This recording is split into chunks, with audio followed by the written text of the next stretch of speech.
GST દર ઘટતા નવસારી જિલ્લા મહામંત્રી જિગ્નેશ નાયકની પ્રતિક્રિયા સામે આવી, જેમાં તેમણે કહ્યું કે જીએસટી દર ઘટતા સામાન્ય અને મધ્યમવર્ગીય વેપારીઓને સીધો ફાયદો થશે. એનાથી ઇકોનોમીને પણ ખૂબ મોટું બૂસ્ટ મળશે.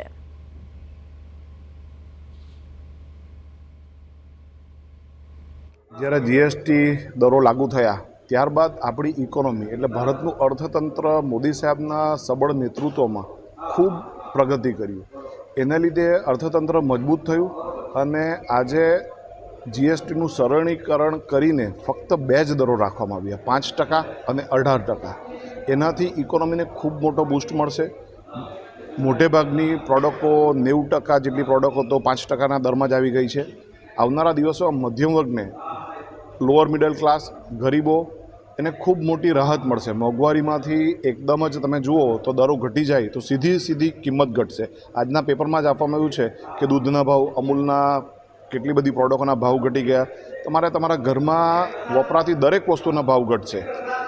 તમારા સામે દિવાળી આવી રહી છે, નવરાત્રિ છે, તો મધ્યમ વર્ગના ઘરમાં મોટી ખરીદી થાય. તમે નવું સ્કૂટર લો, ટીવી લો, વેક્યુમ ક્લીનર લો, વોશિંગ મશીન લો અથવા નવી ગાડીઓ લો, તો દરેકમાં ખૂબ મોટી પ્રમાણમાં કિંમતો ઘટી છે. તમારે કાર લેવી હોય તો અલ્ટો જેવી ગાડી, જે મારુતિ એ મધ્યમ વર્ગની કાર કહેવાય, તો એમાં 1 લાખ જેટલી કિંમત ઘટી ગઈ.